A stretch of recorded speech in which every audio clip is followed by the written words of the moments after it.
네, 여러분들 안녕하세요. 시사타파의 심층분석 시작하도록 하겠습니다. 제가요, 요즘 이재명 대통령의 행보를 보면요, 여러분들 어떤 생각해요? 저는 나름 또 이재명 대통령을 개인적으로 좀 알잖아요. 너무 잘하려고 애쓰시는 것 같지 않아요? 너무 잘하려고 애쓰다 보니까 제가 아까 어떤 현장 점검 나가서 수해 대비하라고 얘기하는 것도 듣고 그러니까 막 그 정치, 경제, 사회, 문화, 외교, 안보 모두 고루고루 그냥 하나하나 다 신경 쓰려고 너무 잘하려고 노력하시는 게 너무 보여요. 그쵸? 그냥 되게 행복하면서 힘들지만 행복하지만 모든 면에서 막 열심히 하려고 하는 게 너무 이렇게 보여요. 그러니까 애쓰시는 게 너무 보여요. 그래서 하여튼 오늘 제가 좀 하나하나 좀 말씀을 드릴게요. 이재명 대통령께서 이태원 참사 현장을 찾아갔잖아요. 이거는 제가 보면 그냥 그 어떤 딴 사람들 같이 시장에서 떡볶이 먹고 그러는 게 아니라 말만 나는 이태원 참사에 대해서 추모하고 그게 아니었다. 권력을 잡았어도 여러분을 잊지 않는다. 그런 어떤 막 본인을 증명하고 싶어 하시는 것 같아요. 본인을 증명하고 싶어 갖고 내가 대통령이 되기 위해서 이태원 참사의 진실을 밝힌다고 한 게 아니라 그 바쁜 와중에서도 찾아가 갖고 장마철을 맞아서 한강 홍수 통제소를 찾아갔다가 돌아오다가 이태원 참사 현장도 찾고 참 보면 국화꽃을 헌화하고 그냥 어떻게 보면 예방할 수 있었던 참사인데 이거는 국가의 책임이라고 하면서 대통령이 전 직접 이 모습은 이거는 사고가 아니다. 이거는 국가의 책임이다라는 거를 대통령이 가갖고 저는 이런 의미가 있다라고 생각해요. 그렇죠? 그래서 오늘도 여러분들 그 한강 홍수 통제소 찾아갖고 회의하는 거 보면서 봤어요? 응? 분명히 예산 없어서 막지 못했다 그러면 반드시 책임 묻겠다라고 얘기하면서 공직사회가 재난관리 업무를 최우선으로 해야 된다. 참 대단한 것 같아요. 너무 그냥 딱 보면 이것까지 챙기고 저것까지 챙기고 그러면서 세월호, 이태원, 오송 참사 이런 참사 절대 없게 하겠다. 그럼 뭐예요? 대통령의 본분은 국민의 생명과 안전을 지키는 겁니다. 가장 기본적인 거예요. 그렇죠? 가장 기본이 국민의 생명과 안전을 지키는 거예요. 가장 기본적인 거는 절대 참사 없게 하겠다. 하여튼 그런 것들을 보면 대단하다. 그 다음에 어제 이재명 대통령의 지시로 어떤 우리가 대북 확성기 방송을 중단했죠. 북한이 화답하듯이 북한도 중단했습니다. 북한도 중단을 해서 지금 인접 어떤 경기도 파주 인접 지역의 주민들이 오랜만에 꿀잠을 잤다고 합니다. 저는 여기서 그치면 안 되고요. 이재명 대통령은 다 생각이 있죠. 이거는 안보의 문제죠. 안보는 당연히 북한과의 그 예기치 않는 충돌로 인해서 발발할 수 있는 그런 것들을 선제적으로 가장 기본적인 게 대북 확성기나 전단지 살포죠. 그 못하게 딱 했죠. 그 다음에 뭐냐면 9.19 군사합의 복원을 추진을 할 겁니다. 그래서 이재명 대통령이 지금 이렇게 빠르게 안보 문제도 안정화시키려고 하는 게 남북 대화 채널이 없잖아요. 지금 윤석열 정부 들어서서 그 새끼는 정부라고 할 자격도 없습니다. 사실 우리 대한민국 역사에서 지우고 싶은 3년이에요. 지금 윤석열 때 아예 남북 대화 채널 자체가 없었어요. 아예 대화 채널 자체가 없었어요. 지금 어떻게 해서든지 빠르게 남북 대화 채널을 빠르게 복구해야 됩니다. 그렇죠? 그래서 돌발 상황이나 한마디로 남북 관계에 있어서 통제 가능성의 있어야 되는 거예요. 남북 관계에 있어서 통제 가능성에 둬야 되기 때문에 이재명 대통령께서는 남북 대화 채널을 빠르게 복구하겠다라고 얘기하는 거, 우발적 충돌 방지, 이거는 꼼꼼하시죠 진짜. 남북 관계 위기 관리나 이런 것들도 꼼꼼하게 챙기는 거예요 보면. 윤석열이가 다 망쳐놨습니다. 문재인 대통령이 9.19 군사합의로 북한과의 어떤 우발적인 충돌이나 이런 거 다 막아놨었잖아요. 여러분들, 대한민국의 주가가 진짜 5,000포인트 이상 가려 그러면 이런 남북 문제에 북한 리스크가 해결돼야 됩니다. 빠르게 대처하는 거예요. 잘하는 거예요. 그 다음에 내일 여러분들, 이재명 대통령님이 어떤 새끼는 시장에서 떡볶이 처먹었었죠. 내일 5대 그룹 총수랑 경제 6단체장과 회동을 합니다. 상법 개정안과 노란봉투법 등을 놓고 이재명 대통령은 경제단체장들이 볼 때는, 재벌 총수들이나 경제단체장들이 볼 때는 상법 개정안이나 노란봉투법은 굉장히 껄끄러운 민주당이 추진하는 법들이죠.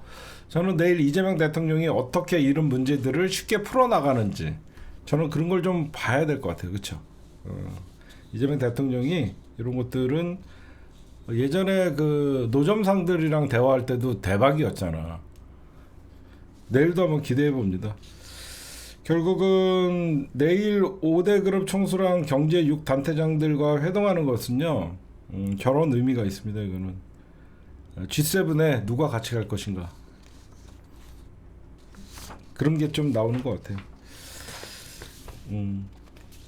그 다음에 지금 대통령실에서 이러다가 지금 파견된 공무원이 쓰러졌다라고 해갖고 강훈식 비서실장이나 이재명 대통령도 페이스북에 글을 올렸는데, 이 내용을 보니까 인력이 없대요.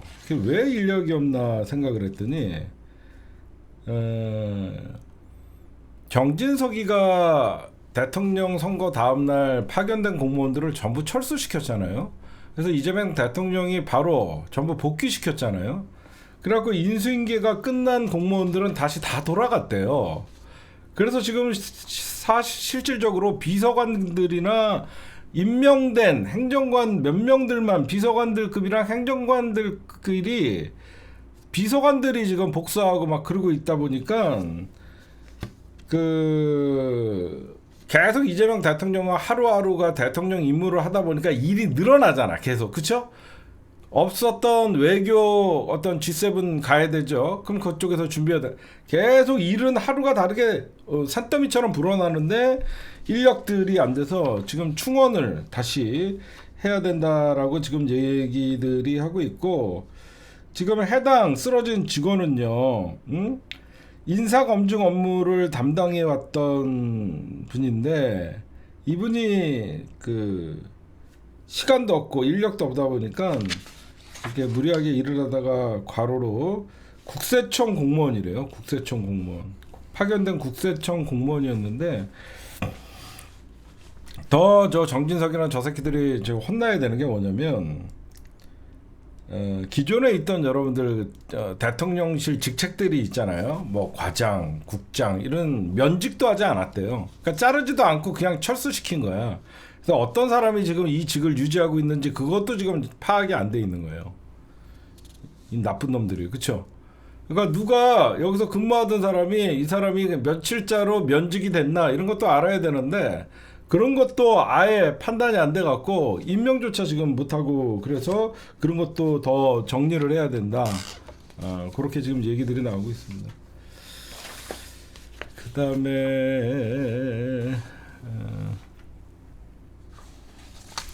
네, 이재명 대통령의 첫 지지율 53%, 잘할 것 같다 65%, 계속 올라갈 겁니다. 제가 보면 계속 올라갈 거예요. 민주당 지지율 45%, 국힘당 지지율 23%.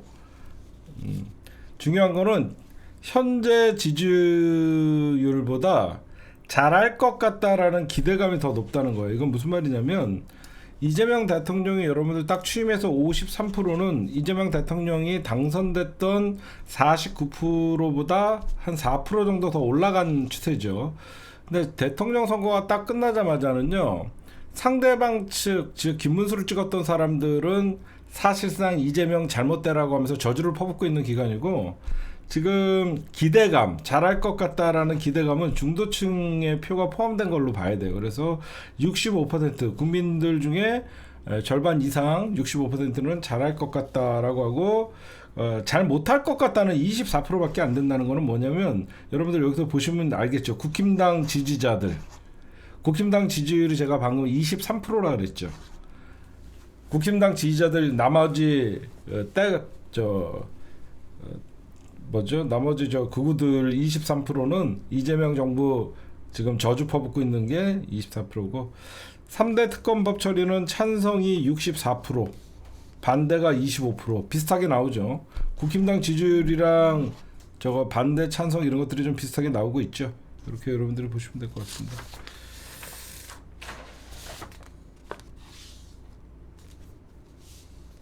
하여튼 다들 긍정적으로 잘 나오고 있으니까, 가장 중요한 건 뭐냐면요, 국힘당이 TK 빼고 전 지역에서 밀리고 있습니다. 민주당이 TK 빼고 전 지역에서 밀리고 있어요.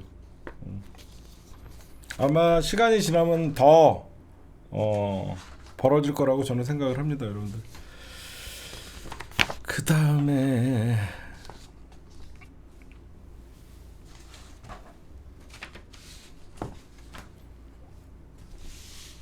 여러분들이 지금 기다렸던, 이제 지금까지만 간단한 단신이었습니다.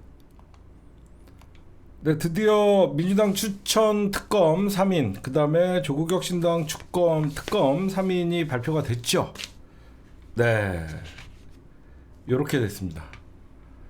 더불어민주당은 특검은 내라는 조은석, 김건희 특검은 민중기, 최상병 특검은 이윤재, 그 다음에 조국혁신당은 한동수 대검 감찰부장 출신이고, 심재철 이분은 대검 반부패 강력부장, 그 다음에 이명현 이분은 추미애 라인이었어요. 다 조국 라인, 추미애 라인. 이분은 한동수는 조국 라인이었고요. 심재철은 추미애 장관이 적극적으로 했던, 윤석열 그때 대적했던 사람들이고, 이분은 제가 솔직히 잘 모르겠습니다. 그러면 여러분들이 보실 때 제가 먼저 말씀드릴게요. 제가 볼 때는 내라는 조은석을 시킬 것 같고요. 김건희 특검은 심재철로 갈 가능성이 많아요. 왜 그러면 윤석열과 김건희에 대해서 제일 잘 알아요. 심재철이. 대검 반부패 강력부장을 하면서 그 당시에 윤석열과 맞서면서, 그래서 저는 이렇게 갈 것 같습니다. 더불어민주당에서 내란 특검 추천자인 이재명 대통령께서 조은석을 임명을 하고, 김건희 사건, 근데 민중기 이분도 평가가 되게 좋더라고요. 이분도 평가가 되게 좋은데, 김건희 특검은 조국혁신당에서 추천한 심재철, 그 다음에 최상병 특검도 이명현, 요렇게 갈 것 같아요. 내란 특검만 조은석 민주당 추천 인사로 맡기고, 나머지는 요렇게는 조국혁신당으로 갈 것 같습니다. 제 기분엔. 이분도 굉장히 훌륭하신데, 근데 군 문제이기 때문에 이쪽으로 갈 가능성이 좀 있지 않을까, 여러분들에게 좀 말씀을 드립니다. 예, 조은석 어떤 사람이냐면요, 여러분들에게 좀 말씀드릴게요. 이 조은석이라는 사람은 형사부 출신이에요. 특수부 출신이 아니에요. 이 사람은 형사부에서 유명한, 오랫동안 검사 생활을 했던 분이고요. 그 특수통보다는 형사통이에요. 그 정권의 의중과 무관하게 사실과 원칙 중심의 수사를 밀어붙인 강단 있는 인물이라고 평가가 되어 있고, 세월호 참사 수사와 검찰 내 갈등이 있었던 분입니다. 이건 어떤 말이냐면, 2014년 세월호 사건 당시 조은석은 대검 그 당시에 형사부장으로 구조부실 책임을 해양경찰에 묻는 수사를 강도 높게 이끌었는데, 그 과정에서 박근혜 정부의 법무부와 이견을 보이며 충돌을 했고, 그 당시에 박근혜 청와대와도 갈등이 있어서 사실상 청주지검장으로 자천이 됩니다. 청주지검으로. 그 다음에 수사 실무에서 배제가 돼요. 그리고 좌천인 사법연수원 부원장으로 전보됐고 2017년에는 서울 고검장으로 문재인 정부가 들어서면서 서울 고검장으로 다시 복귀를 하게 됩니다. 그래서 법무연수원장과 감사위원 권한대행까지 했는데 2018년 법무연수원장으로 발령받은 조은석은 윤석열 검찰총장 임명에 따라 검찰 기수 문화로 인해서 윤석열이가 23기거든요. 윤석열이가 23기인데 조은석은 19기예요. 그래서 퇴임을 하고 사실상 윤석열이가 검찰총장이 될 때 조은석이 옷 받고 그냥 나왔어요. 조은석이를 검찰총장 시켰으면 제대로 조졌을 텐데. 이후 2021년도에 1월에 문재인 대통령이 감사위원으로 다시 임명을 합니다. 검찰에 퇴임한 사람을 조은석이가 훌륭했다라는 걸 느껴갖고 뒤늦게 문재인 대통령이 2021년에 감사위원으로 임명을 해요. 그러다가 2024년 12월 윤석열 정부 때 감사원장 체제의 탄핵 소추안이 통과된 다음에 조은석이 감사위원이었기 때문에 권한 대행을 했었어요. 그래서 감사원의 수장 역할을 하고 2025년 6월 더불어민주당의 내란 특검으로 현재 지명이 돼 있어요. 이분은 형사통으로 여러분들 형사통 검사로 알려졌는데 검찰 내에서도 굉장히 법리를 우선시하는 사람으로 유명을 했고 여기저기서 그냥 신망이 높은 사람이었어요. 그래서 고집스럽기도 해서 조직 내 갈등도 있었다라고 얘기하는데 이분이 어떤 일을 했냐? 윤석열 정부 때 감사원에서 전현희 전 권익위원장 사건을 관련해서 감사 보고서 검토를 통해서 감사원 내부의 판단에 대해 직설적으로 비판하면서 그 당시에 최재의 감사원장이 전현희 권익위원장을 표적 감사할 때 감사원에 그 당시에 감사위원으로 있을 때 정면으로 이거는 아니다라고 하면서 받아버렸어요. 그래서 사실 윤석열 정부에서는 밑보였죠. 이분은 전라남도 장성 출신이고요. 고대 법학과를 나왔고요. 세월호 수사, 청먹회 사건, 조폐공사 파업 유도 사건 등 중요한 사건들을 했고 그 다음에 가장 중요한 건 뭐냐면 사람들이 잘 모르는 게 있어요. 조은석이 아니었으면 박근혜를 탄핵시킬 수 없었습니다. 무슨 말이냐? 여러분들 혹시 이거 보셨어요? 응? 이거 무슨 말이냐면 여러분들 한겨레 그 당시에 김의겸 의원이 한겨레에 있었어요. 김의겸 의원이 한겨레에 있었는데 최순실 보도를 한겨레에서 최초로 하죠. 그렇죠? 그때 기자가 한겨레 기자가 김의겸이었어요.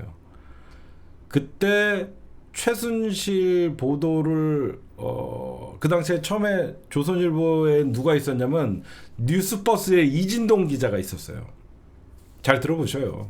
뉴스버스에 그러니까 조선일보에는 뉴스버스에 이진동 이미 최순실이가 국정을 개입하고 있다는 걸 알고 있었어 조선일보는. 근데 조선일보가 청와대의 압박에 의해서 터뜨리지 못하고 있었어.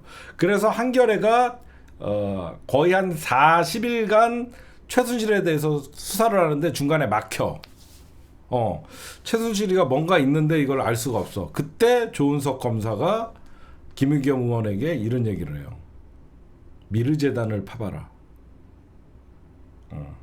미르재단을 파봐라.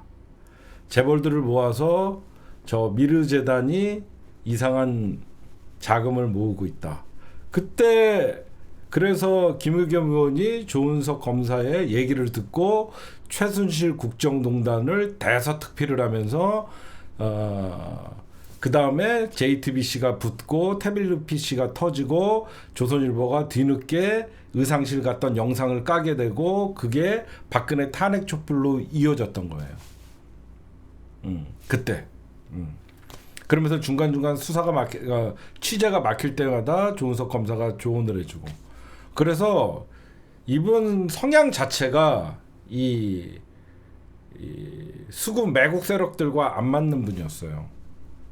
그래서 이 조은석 검사가 그래서 여러분들 민주당이나 이쪽에서는 되게 좋은 인상을 갖고 있어서 한때는 검찰총장 후보까지 올라갔었는데 조은석이가 문재인 정부에서 윤석열에게 깜빡 속아갖고 윤석열 23기를 검찰총장을 올리는 바람에 그 당시에 19기였던 조은석이 옷을 벗었던 거예요. 그래서 문재인 대통령이 나중에 퇴임하기 전에 그 감사위원으로 임명을 했던 거예요. 아까운 인물이에요. 그래서 지금 누구보다도 이 윤석열이나 이쪽에 대해서는 이를 갈고 있는 분들이에요.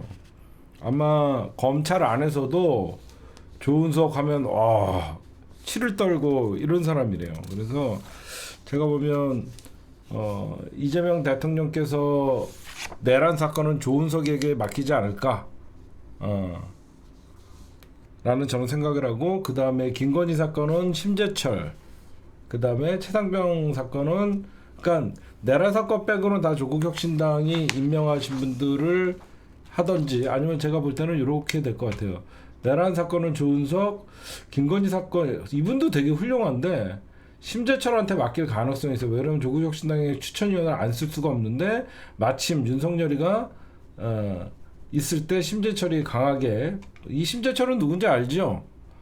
조국 장관 사건을 아무리 수사해도 문제가 없는데 상갓집에서 조국을 왜 그렇게 몰아붙이냐라고 얘기했다가 그 당시에 윤석열 라인이었던 양석조가 들이받았잖아. 그 검사가 바로 심재철 검사예요. 근데 더 재밌는 거 얘기해 줄까요? 저 심재철을 양석조가 들이받았잖아. 근데 양석조가 윤석열과 결별한 거 아세요? 더 웃긴 거는 그 친윤이던 양석조가 윤석열 정부에서 좌천돼 갖고 저기 법무 연수원으로 갔었잖아. 그러니까 윤석열과 안 맞아 갖고. 왜냐면 윤석열이 검사일 때는 맞지만 윤석열이가 대통령이 된 상황에서는 사실 김건희가 대통령이잖아. 그치? 김건희가 대통령이잖아. 그래서 양석조를 좌천시켰었어. 처음에는 한동훈만 키워줬잖아. 그러니까 한동훈보다 기수 선배들이 한참 많은데, 그래서 사실 특수부가 무너진 것도 있죠. 오히려 들이받았다가 나중에 들이받친. 이거는 아마 16일까지거든요, 여러분들 임명이. 16일까지 대통령이 임명을 해야 되는데 그 전에 하실 거예요, 제가 보면. 이분이 여러분들 세월호 때 이거 해경한테 책임 물어야 된다라고 하면서 박근혜랑 그 당시에 박근혜 정부랑 붙으면서 그때도 좌천되고 그랬던 분이에요. 세월호 참사에서 해경의 책임을 왜 묻지 않냐. 그때 해경의 책임을 덮은 게 윤석열이랑 그쪽 애들 특수부 애들이었잖아요. 그래서 그때도 붙었던 사람이에요. 일단 민주당이 여러분들 얼마나 이번에 검찰개혁의 의지가 강합니까? 여기서 또 흠잡으려고 누군 된다 누군 안 된다 그런 거 하지 말고요. 민주당이 얼마나 심사숙고해서 특히 내란 사건에 있어서 여러분들 추천을 했겠습니까? 좀 제발 여기저기서 그 말 같지도 않은 그 소리 누가 안 된대요. 그럼 그 사람이 가갖고 특검 하든가. 그냥 유튜브에 갖고 떠드는 인간들 변호사 몇 명 나와갖고 걔 안 된대요 라고 하면 또 안 돼, 나쁜 사람이구나. 제발 그렇게 좀 여러분들 휘청휘청 되지 마세요. 좀 몇몇 변호사 출신 들어갖고 그 사람이 어떤 사람이다. 변호사들은요, 여러분들 직업이 뭐예요? 변호사지. 자기가 맡았던 사건이랑 저 검사가 좋든 나쁘든 악연이 있으면 그 사람을 저주해요. 그렇죠? 직업이 변호사야. 그러다 보니까 조은석이라도 한 번이라도 법정에서 만났으면 조은석이에 대해서 좋은 감정이 있겠냐고. 없겠죠? 그렇잖아요. 왜 제가 내란 사건은 조은석이 해야 되냐면, 이거는 여러분들 이 내란 사건이 큰 사건이에요. 한동수 대검 감찰부장 출신도 훌륭하신 분인데, 이분은 여러분들 검찰이나 이쪽 물론 잘 아시겠지만 검찰에 대한 영향력이나 지배권이 없어요. 왜 그러면 이 내란 사건은 검찰에서 수사해야 돼. 잘 들어봐요. 그렇죠? 이 내란 사건은 단순하게 국힘당과 윤석열만 때려잡는 게 아니라 검찰을 잡아야 된단 말이야. 이거 검찰 잡는 사건이야. 여러분들 자세히 보면 이 사건은 검찰을 때려잡아야 되는 사건이기 때문에 법과 원칙에 진짜 그 충실한 조은석을 민주당이 추천을 한 거예요. 판사는 수사를 모르죠. 판사는 수사 결과나 보고 양쪽의 내용을 보고 자기가 판단하는 거지만 어떻게 수사를 진행해 갖고 진실로 접근해야 되냐. 이 사건이 왜 여러분들 왜 광범위하냐면 12.3 내란 사건이잖아요. 말만 12.3이지만 사실 그 전년도부터 노상원의 수첩이나 이런 것들을 보면 치밀하게 준비했던 놈들이잖아. 그렇죠? 치밀하게 준비했던 놈들이에요. 치밀하게 준비했던 놈들이기 때문에 이거는 12월 3일 사건만 수사하는 게 아니라 그 전부터 얘네들은 어떤 내란 모의를 했고 그래서 그걸로 접근을 해서 수사를 펼쳐서 결국은 어느 날 D-Day를 잡았고 그 D-Day에는 각자 어떤 행동을 했고 거기에 검찰은 어떤 역할을 했고 방첩사는 어떤 역할을 했고 국힘당 애들은 어떤 역할을 했고 이런 수사를 딱딱딱딱 다 해야 되는 거예요. 그쵸? 저는 객관적으로 봐요. 왜 그러냐면 여러분들이 좀 제발 오바들 안 했으면 좋겠어요. 그냥 몇 명 유튜브에서 떠들면 조은석 안 된다 그러면 아 조은석 저 사람이 안 된다니까 나쁜 놈 이런 식으로 생각하지 말고 그런 몇몇 변호사들보다 얼마나 민주당이 검찰개혁을 원했고 사실 노무현 대통령의 한이었고 문재인 대통령의 한이었고 이제 마지막 어떻게 보면 검찰개혁 세 번째의 시도고 거기에 윤석열의 내란 사건 아닙니까? 세 번의 검찰개혁의 시도고 이 검찰개혁을 결국은 내란 사건이 굉장히 중요한 거거든요. 내란 사건의 검사들이 내란 사건에 개입돼 있잖아요. 심우정이나 어떤 놈들이 개입돼 있습니다. 그래서 누가 봐도 이 사건은 검찰이 수사를 해야 되는 사건이기 때문에 저는 내란 사건에 조은석을 임명했다라고 생각하고 지금 아마 국힘당은 조은석이가 왔다라고 해서 벌벌 떡 겁니다. 윤석열 정부에서도 들이받고 박근혜 정부에서도 세월호 참사로 들이받고 윤석열에서도 감사원 최재해랑 들이받고 이번에 잘못 걸렸다라고 생각을 할 거예요. 그러니까 여러분들에게 이런 말씀 좀 드리고 싶어요. 완벽한 사람이 어디 있습니까?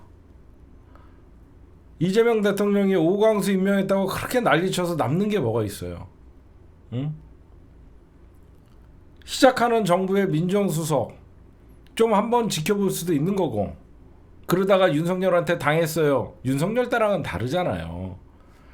지금 내란 누구보다 이재명 대통령의 내란 척결은 의지가 강하단 말이에요. 얼마나 조은석이에 대해서 알아보고 심사숙고하고 민주당이 얼마나 그렇게 했겠습니까?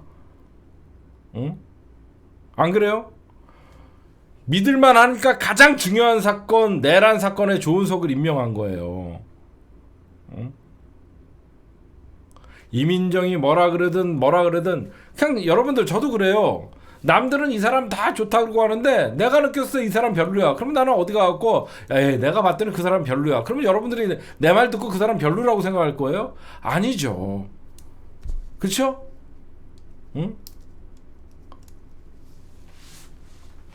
지켜봐서 얼마나 잘하냐 못하냐를 봐야죠. 그리고 이재명 대통령이나 민주당 법사위가 그렇게 호락호락한 사람들이 아니잖아요. 응? 지금은 여러분들에게 말씀드리고 싶은 것은 내란 사건 제일 잘 때려 잡을 사람이면 되는 거예요. 저 사람이 세금을 안 냈던지 저 사람이 뭐 과거에 뭐가 찝찝한 게 있다든지 그게 중요한 거 아니에요. 내란 사건 잘 때려잡고 완벽하게 내란 청산 수사 제대로 하나 안 하나 그게 중요한 겁니다. 저는 그렇게 봐요. 내란 특검이에요.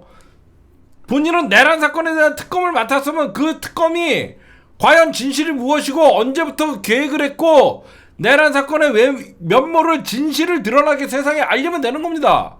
외환죄 제대로 밝히고 윤석열의 내란 의혹 밝히고 김건희도 내란에 어떤 가담됐다는 거 안 봐도 뻔한 거 밝혀내면 되는 거예요. 제발 이재명 대통령 좀 믿어보세요. 응?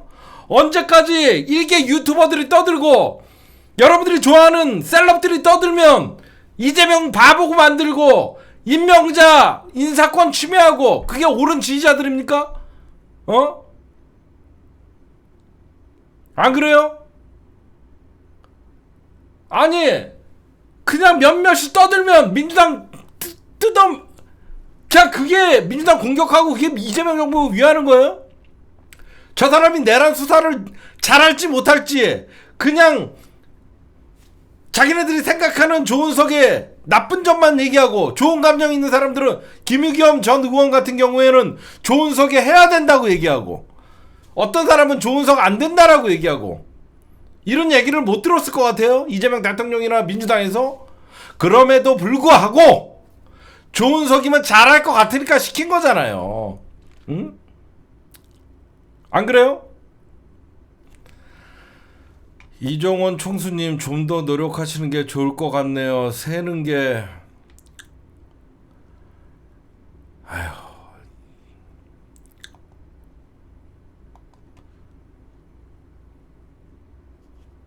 그냥 청학동 가갖고 훈장질이나 해라 이 새끼야. 아유 너 같은 새끼 내가 대답해주기도 싫다.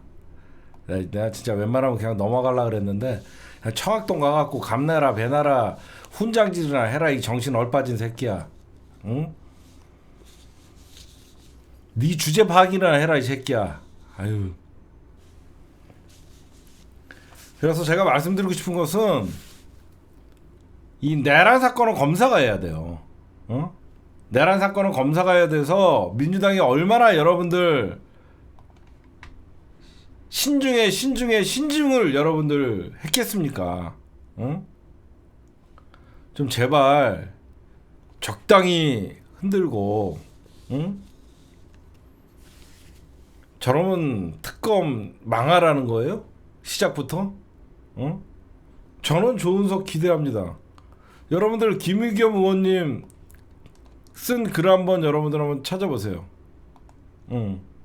김의겸 의원님이 나는 조은석을 반드시 맡겨야 된다. 왜 조은석 추천하거나 좋은 글들은 못 보고 안 된다는 글만 어디서 긁어갖고 와갖고 응? 아휴.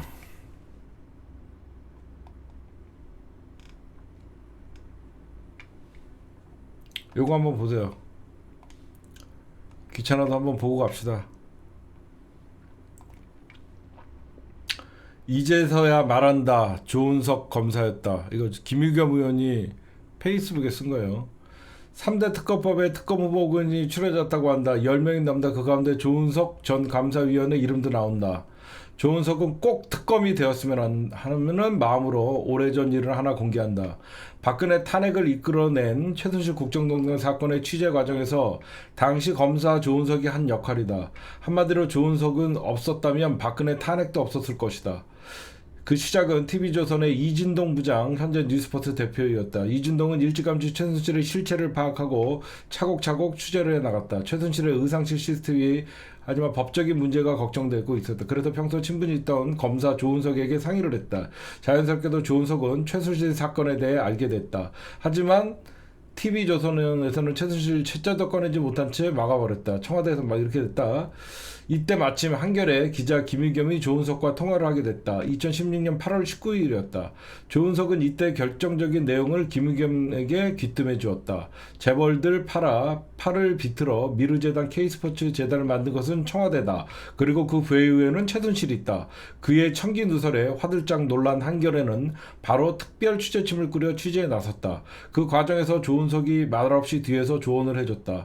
취재가 막히면 길을 뚫어주었고 중요한 걸 놓치면 챙겨주었다. 그 덕에 한겨레는 40일 동안 끈질기게 최순실 사건을 일면 톱으로 내보낼 수 있었다. 한겨레 보도는 JTBC 태블릿 PC 보도를 나왔고 그 결과 2016년 10월 광화문 촛불의 박근혜 탄핵으로 이어졌다. 조은석은 당시 현직 검사였다. 그것도 검사장이었다. 결코 쉽지 않은 일이었지만 그는 해줬다.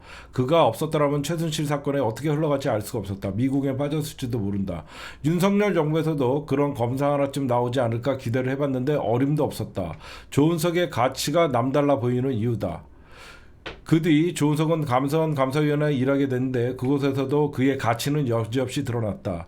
2023년 6월 전현희 사건에서 주심을 맡았는데 전현희에게 없는 죄를 뒤집어 씌우려던 최재해 감사원장과 유병호 사무총장에 맞서 혼자서 외롭고도 치열한 싸움을 벌여나갔다. 감사 결과 보고서가 나오고 나서 이에 대한 장문 140조 검토 보고서를 작성하여 최재세 유병호의 논리를 압도해버렸다. 현재 특검은 세 가지다. 내란 특검, 김건희 특검, 최상병 특검. 이 가운데 내란의 실체를 정면으로 다뤄야 하는 특검은 조은석이 제격이다. 검찰이 훑고 간 윤석열 내란 사건은 한 번 손을 타서 더 어려워진 측면이 있다. 이게 굉장히 중요한 말이에요. 그쵸? 응? 이게 굉장히 여러분들 중요한 말입니다. 이미 검찰이 한번 훑고 내란 사건을 했기 때문에 윤석열 내란 사건은 한번 손을 타서 더 어려워진 측면이 있다는 거. 게다가 12월 3일 당일의 행적에만 치중하는 한계가 있다. 하지만 당장 노상원의 수첩에서 드러나는 것만 봐도 내란의 뿌리가 얼마나 깊게 박혀있고 넓게 퍼져 있는지 짐작할 수 있다. 수사 역량을 단기간에 총동원해서 내란 세력을 발본세건에 내고 당사자들로부터 승복을 받아낼 수 있는 사람은 조은석밖에 없다. 현직 검사로서의 그의 수사 역량은 당대 최고의 검사였다. 누구처럼 입만 가지고 조선제일검 인내하고 행세를 하는 게 아니라 조은석은 소리 없이 베어버리는 진짜 조선제일검이었다. 그걸 알고 있기에 조선일보 이준동도 한겨레 김의견도 그에게 의지했던 것이다. 무엇보다도 역사의 고비마다 자신에게 주어진 역할을 말없이 감당해낸 게 조은석이다. 내란 사건의 실체를 드러냄으로써 과거의 역사를 마무리하고 새로운 역사를 써나가는데 그가 쓰이기를 바란다. 박근혜 탄핵의 도화선이다. 윤석열 처벌의 심판자로서의 역할을 해주기 바란다. 어때요? 이거는 직접 어때요? 진짜 윤석열을 처단하기 위해서는 소리 없이 배버려야 된다라는 얘기죠.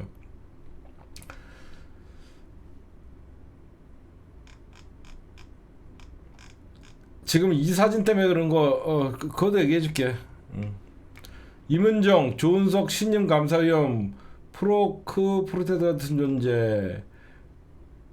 이 굿모닝 돈 탐사 계열 아니야? 최정 감사님 신임 감사위원장 조은석 전범원선장을 임명한 재정관 가운데 임은정 대검찰 감사위 이를 갖고 완화하는 비보로 발표드렸다. 임 연구관이 침묵일패 어제 오전 옛날에 글 썼던 거예요. 서울고검 감찰부의 무리한 수사를 지휘했던 조전 공장검사에 따른 비보로 들어오르 최무검사의 항소심에서 누면서 이것 때문에 그러는 거야 지금?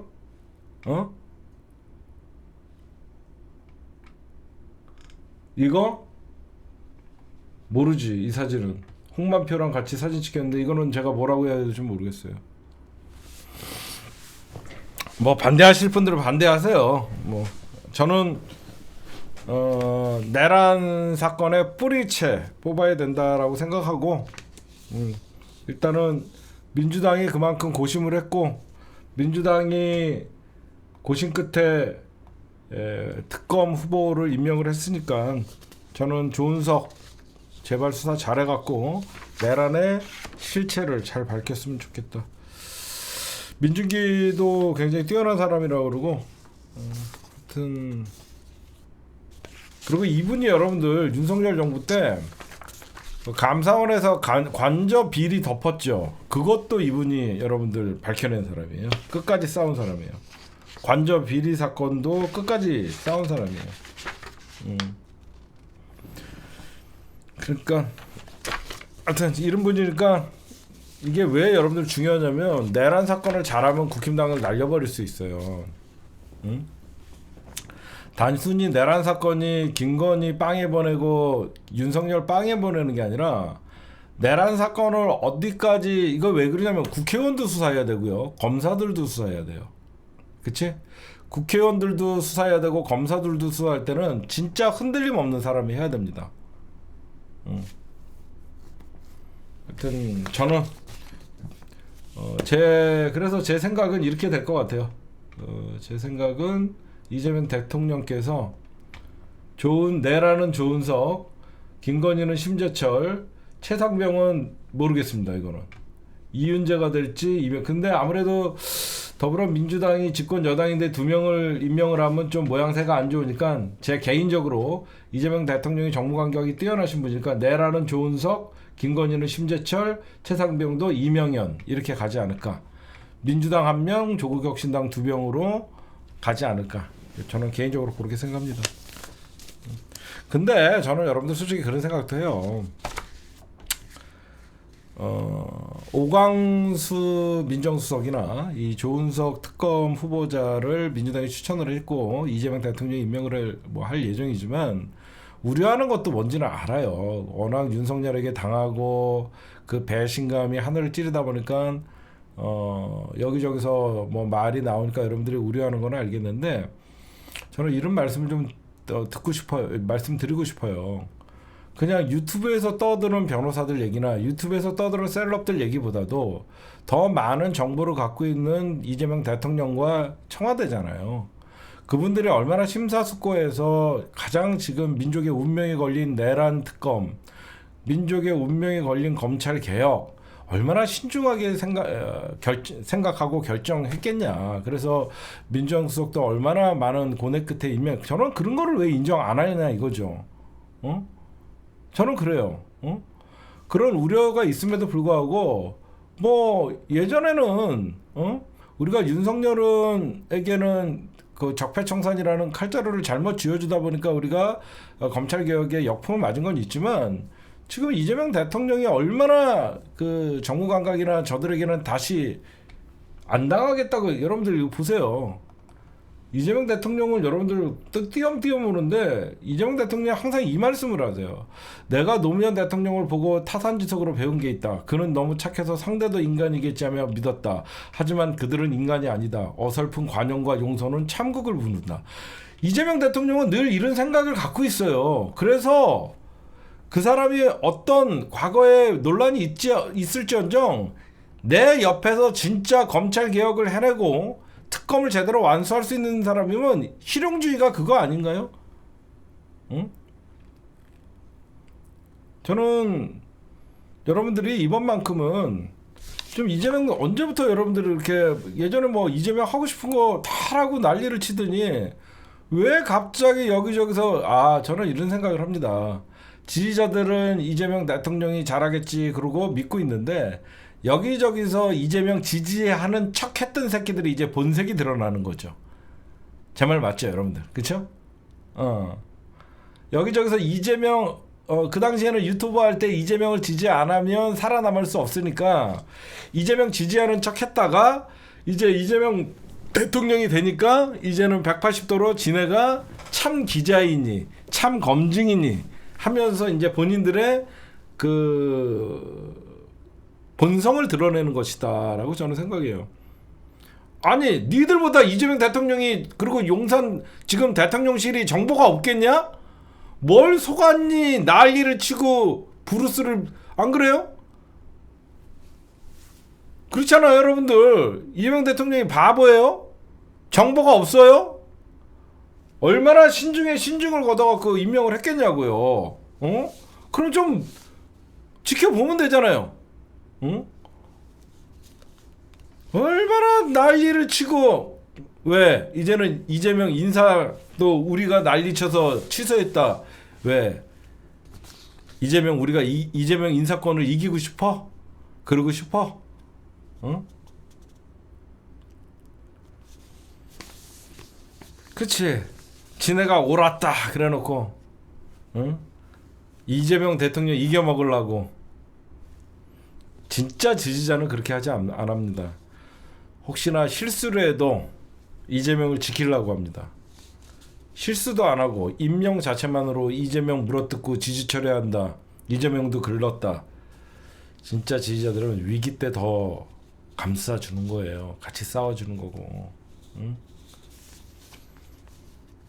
뽑아놨으면 지켜야지 나쁜 놈들아. 여기 와서 이제 같이 물어뜯어갖고 어떻게 할 건데? 인간들이 못해 처먹었어. 응? 니네가 무슨 기재야 이 거지 같은 새끼들아. 응? 아휴.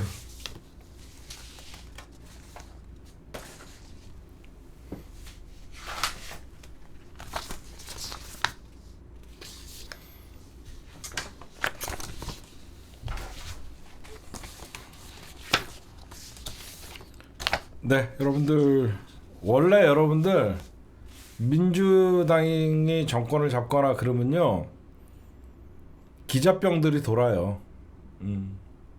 그러니까 정당으로 치면 정의당병이에요. 정의당병 그게.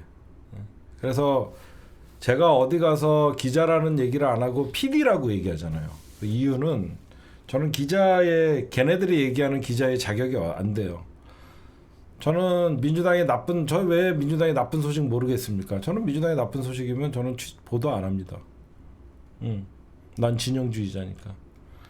내 눈에는 민주당의 저런 나쁜 점 작은 거 하나가 저 새끼들은 그걸 침소봉대 시켜갖고 민주당 전체를 공격하지만 내가 잠깐만 눈 돌리고 여기저기를 보면 민주당보다 100배, 1000배 잘못하는 인간들이 국힘당이나 수두룩한데 그 새끼들은 민주당이 집권 여당이라는 이유만으로 그거를 까요. 진짜로.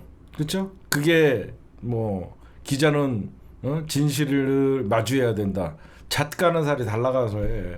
왜 저쪽 애들 진실은 마주하지 못하고 저것들이 야당일 때는 잘 뭉쳐요. 민주당이 야당일 때는 윤석열 정부랑 이쪽이랑 잘 싸우는데 민주당이 꼭 권력을 잡으면 그 쓰잘데기 없는 기자병들이 도져갖고 정권을 감시하는 역할이 진정한 기자라고 정의를 수호한다라는 착각을 빠져요. 누구 좋으라고. 민주당 가면 가장 신나는 게 조중동과 국힘당인데 그렇다고 민주당이 잘못했습니다 하고 금방 바꾸면 그게 원상태가 되나? 정권이 치명타가 있는 거예요. 치명타가. 그리고 니네가 하는 보도가 맞지도 않잖아. 맞지도 않는 보도를 니네가 의혹을 키우고 문제를 키워서 저는 그런 놈들이 되고 싶지는 않습니다. 저는 죽을 때까지 국힘당만 깔 거예요. 그 이유는 단순히 제가 진영주의자가 되기 위해서는 20여 년 동안 눈으로 보고 듣고 경험하고 내린 결론입니다. 민주당이 정권을 잡을 때와 국힘당이 정권을 잡을 때 내 삶의 스트레스 지수와 나라가 어떻게 운영되어 가는지를 직접 봤기 때문에 저는 진영주의자가 된 거예요. 하루아침에 저는 진영주의자가 된 게 아니에요. 절대 저 새끼들은 정권을 잡으면 안 됩니다. 저는 그래요. 네, 하여튼 저는 적극 지지합니다. 조은석 특검. 그 다음에 여러분들 이재명 대통령은 무슨 정부죠? 뭐 진보 정부, 민주 정부 그런 거 아닙니다. 실용주의예요, 그렇죠? 실용 정부예요, 실용 정부. 여러분들에게 오늘 좀 의미심장한 얘기예요. 실용 정부죠. 네, 여러분들이 봐도요. 실용 정부는 여러분들 뭘로 국민들한테 보여줘야 돼요? 아니 실용주의잖아. 실용주의라는 건 여러분들 뭐가 있어야 되죠? 결과물이 있어야 되는 거예요. 그렇지? 이 실용주의가 정치 면에서는 외연 확장을 하긴 좋아요. 그렇지?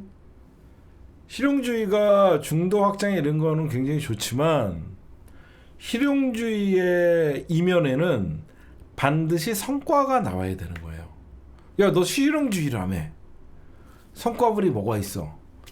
그래서 이재명 대통령은 차곡차곡 말만 실용주의가 아니라 주가지수 3,000포인트 가장 단시간에 돌파하고 국민들의 어떤 윤석열이 만들어놨던 마이너스 경제성장률을 플러스 경제성장률로 바꾸고 실용주의는 여러분들 결과를 보여주는 거예요. 그렇죠? 실용주의는 결과를 보여줘야 되기 때문에 이재명 대통령이 말만 실용주의가 아니라 여러분들 실용주의 니콜 결과를 보여주면 뭐죠? 저는 이재명 정부를 이렇게 얘기하고 싶어요. 유능한 정부. 딱 그게 너무 맞는 거야. 뭐 국민주권 정부 저 이런 유창한 말 쓰기 싫어요. 이재명 정부는 유능한 정부가 돼야 돼요. 정치면 정치, 경제면 경제, 안보면 안보, 외교면 외교, 경제면 경제. 유능한 정부가 되면 국민들이 인정하는 거예요. 여러분들이 봐도 이재명 대통령 정치도 잘하시지만 행정 딱 오늘 여러분들 그 노란 잠바 딱 입고 나서 한 바퀴 도니까 뭔가 이렇게 안정돼 있죠, 나라가. 그렇죠? 대통령만 유능하면 안 돼요. 정부 자체가 유능해서 대통령의 국정 철학과 인식을 빠르게, 경제 파트는 경제 파트대로, 그 다음에 안보 파트는 안보 파트대로 빠르게 움직여야지 사람들이. 이재명 대통령이 무서운 이유가 뭔지 아세요? 동물적 정치 감각을 갖고 있기 때문에 이재명은 말로만 하는 사람이 아니라 체감을 하게 하는 거예요. 그래서 저토록 대한민국의 모든 기득권들이 이재명을 죽이려고 한 거예요. 이재명은 뭘 하면 국민들이 체감으로 다가오게 오는 실질적인 행정가의 모습이 있단 말이야. 정치는 국민들의 마음을 움직이는 거지만 행정가는 국민들이 실질적 삶에 영향을 끼치는 거잖아요.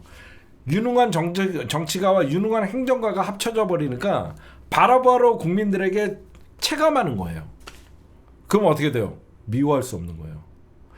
정치가 입으로만 하는 유창한 뭐 거대 담론을 얘기하고 미래 구상을 하고 이런 사람들은 그냥 사람들이 볼 때는 뭔가 하나보다지 내 삶은 나아지지 않거든. 이재명은 달라요.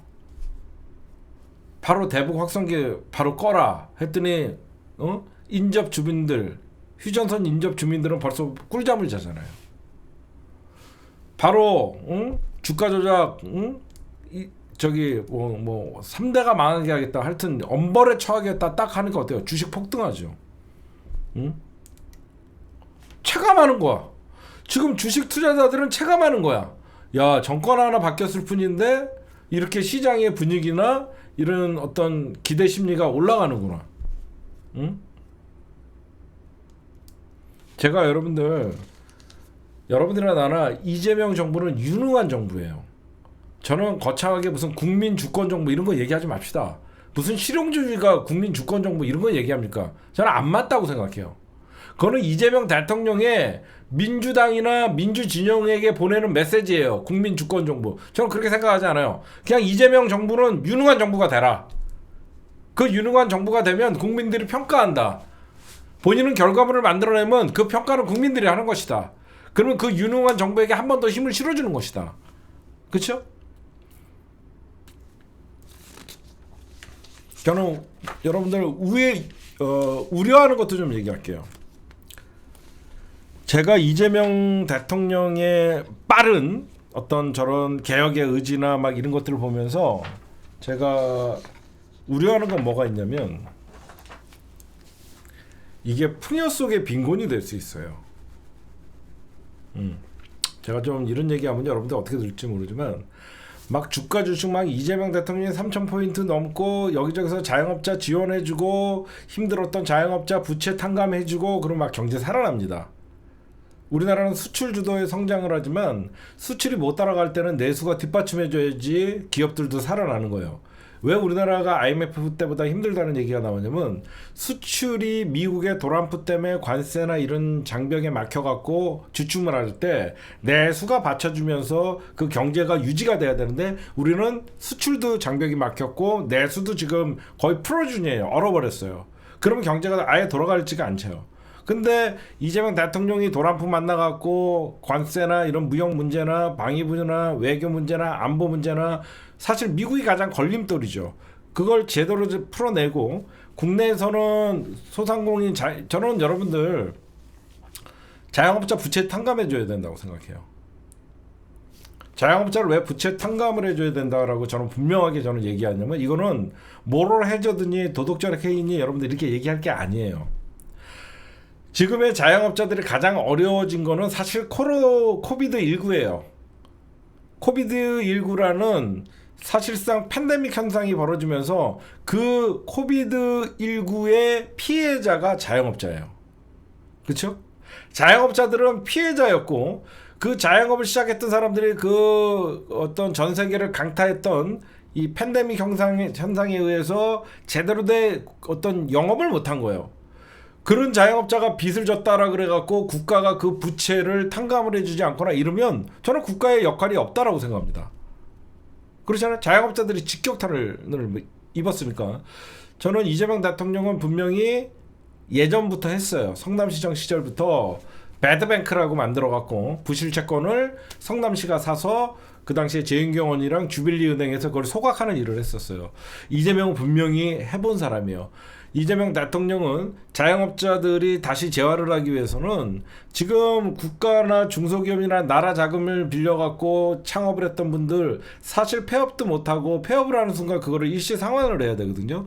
이런 일시 상환 제도나 이런 것들을 없애주고 국가가 대출했던 돈에 대해서는 사실상 뭐 부채 탕감을 해주는 거, 그리고 이 사람들이 다시 경제 활동을 하게끔 만들어주는 게 국가에 오히려 도움이 되는 것이지, 이 사람들이 계속 신용 블랙리스트로 남아갖고 이 사람들이 경제 활동을 못하는 게 오히려 국가의 입장에서는 굉장히 그 마이너스거든요.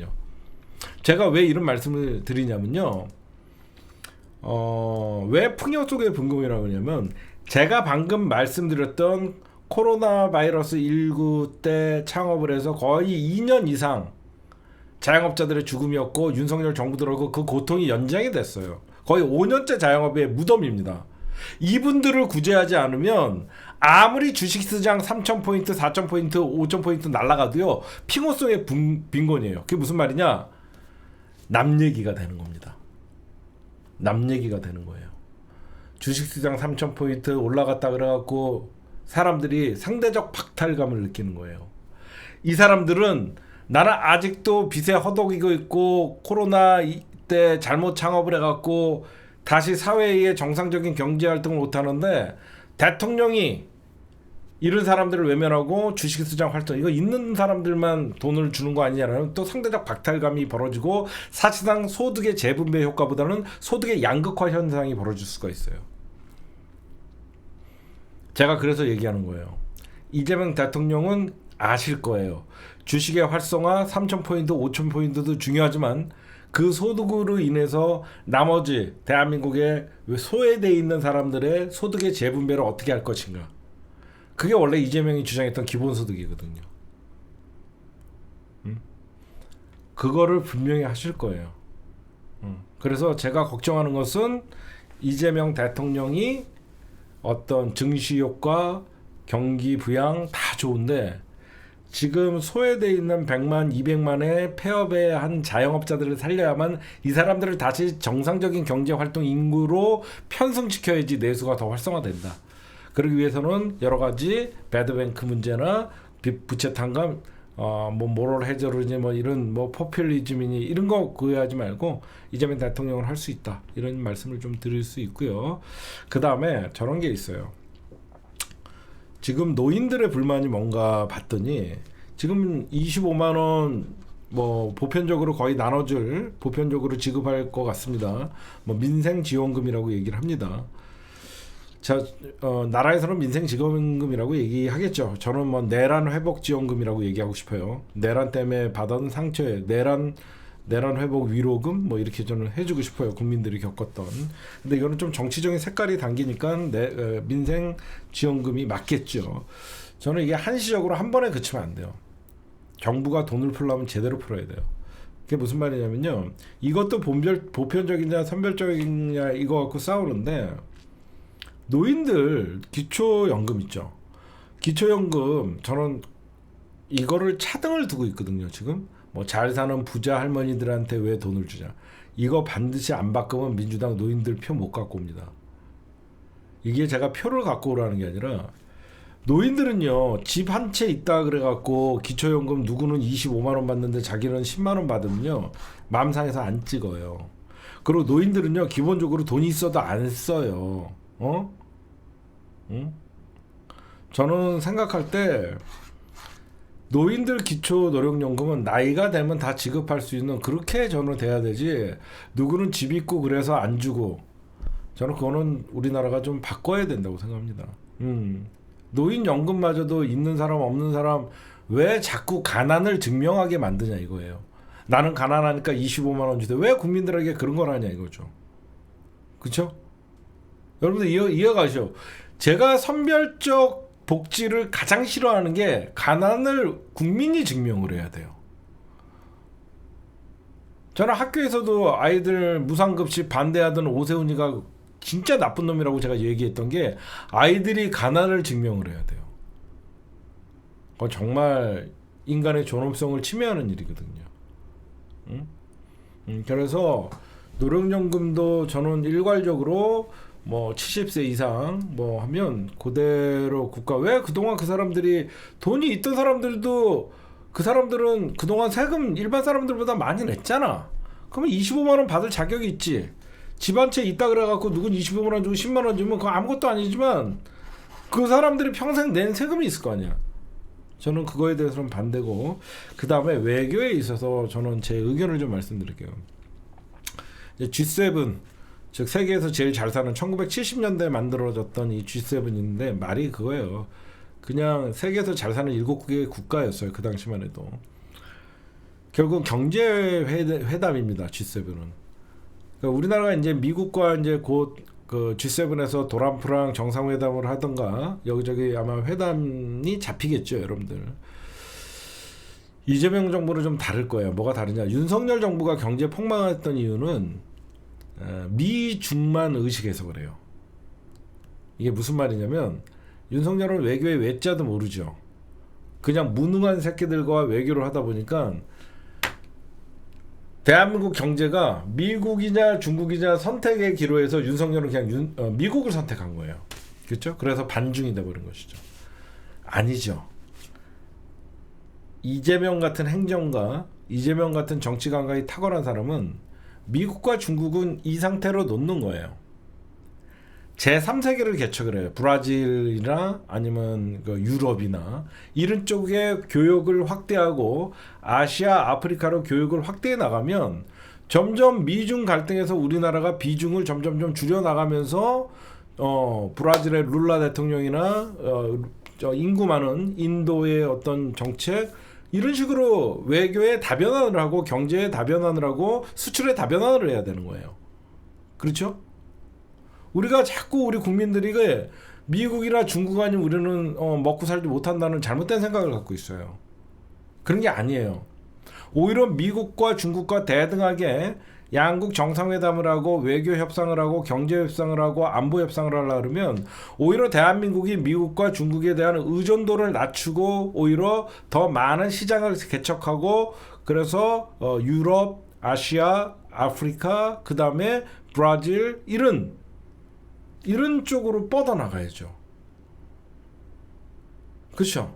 이미 우리는 늘 미중의 패권 싸움에 고래 싸움에 새우등 터진다는 듯이 저 멍청한 윤석열 새끼는 미국이냐 중국이니까 저는 미국입니다.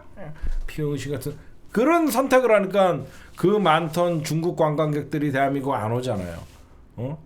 그래서 우리는 가만히 있으면 미국과도 정상적인 협상을 하고 중국과도 정상적인 협상을 해서 중국에게 다시 중국 관광객들이 대한민국에 와갖고 소비를 할 수 있게끔 만들고 미국과는 안보 국권 흔들림 없는 안보를 통해서 하고 트럼프가 관세나 저런 걸로 장난을 치면 우리나라의 수출 판로를 유럽과 아시아와 이쪽으로 계속 확장해 나가면 미국도 우리나라가 미국의 의존도가 낮아지면 낮을수록 본인들의 관세 협박이 먹히지가 않잖아요. 저는 그렇게 생각합니다. 그렇죠? 인도도 인구가 거의 10몇 억이고 브라질도 수억의 어떤 인구들을 갖고 있고 그래서 그쪽으로 저는 새로운 우리나라가 글로벌 경제로 말만 하는 게 아니라 그쪽으로 좀 뻗어나와서 미국, 중국은 안보와 경제 문제가 달렸지만 그 중심에서 우리나라가 굳이 선택해야 되는 이유가 없다. 그게 바로 유능한 이재명 정부의 성공이 아닌가 좀 이런 생각을 합니다.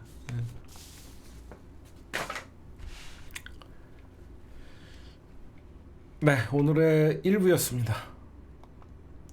네, 2부 민주당 원내대표 선거, 그 다음에 당대표, 국힘당도 원내대표 선거가 있죠. 그거에 대해서 좀 말씀을 드리면, 그러니까 여러분들 질문부터 좀 말씀드리면, 마약 사건이나 이런 것들은 민주당이 모를 리가 없죠.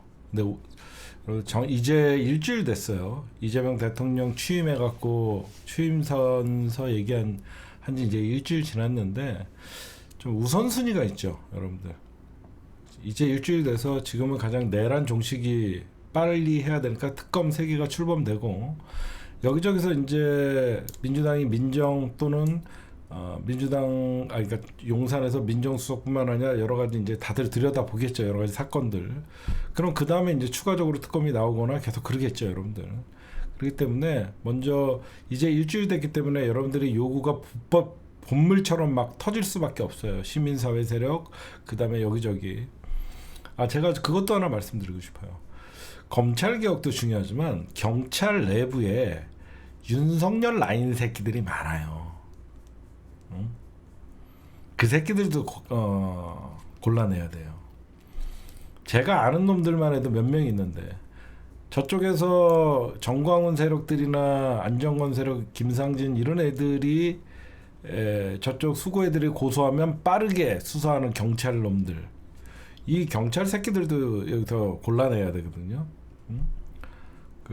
그래서 어떤 뭐 마약 사건도 뭐 특검으로 전 잘 몰라요. 지금은 마약 사건은 대충 어림잡아 갖고 뭐 카더라 이런 얘기만 많이 들어갔고, 여러분들에게 뭐 마약 사건의 진실 언젠가는 제가 파헤치겠죠. 저 그런데 지금 마약 사건 얘기할 때는 아닌 것 같아요.